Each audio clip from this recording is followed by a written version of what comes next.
যশোরে বন্ধুর তালাকপ্রাপ্ত স্ত্রীকে বিয়ে করায় যুবককে কুপিয়ে হত্যা করা হয়েছে। শনিবার রাত 10:30টার দিকে শহরের ষষ্ঠীতলা এলাকায় এ ঘটনা ঘটে। নিহত আশরাফুল ইসলাম বিপুল যশোর শহরতলির শেখহাটি জামরুলতলা এলাকার আখতার হোসেনের ছেলে। স্বজনরা জানায়, হামলাকারী বাপ্পি ও নিহত বিপুল বন্ধু ছিলেন। বাপ্পি মাদক সেবন ও সন্ত্রাসী কার্যকলাপে জড়িত থাকায় তার স্ত্রী সুমাইয়া তাকে তালাক দেয়। এরপর সুমাইয়া ও বিপুলের প্রেমের সম্পর্ক গড়ে ওঠে এবং তারা বিয়েও করেন। এতে বাপ্পি ক্ষিপ্ত হয় এবং তাদের হত্যার হুমকি দেয়।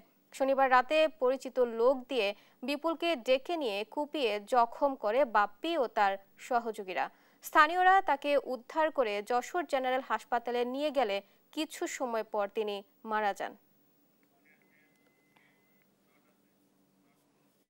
বাপ্পিরিয়া ছেড়ে দিয়েছে, দেওয়ার পরে আমার ছেলের সাথে সম্পর্ক করে বিয়ে করছে। বিয়ে করার পরে এই গ্যামজামজার সৃষ্টি হয়েছে। সে বলছে, আমি যেখানে পাবো সেখানেই তোমার ছেলেরে মেরে ফেলবো।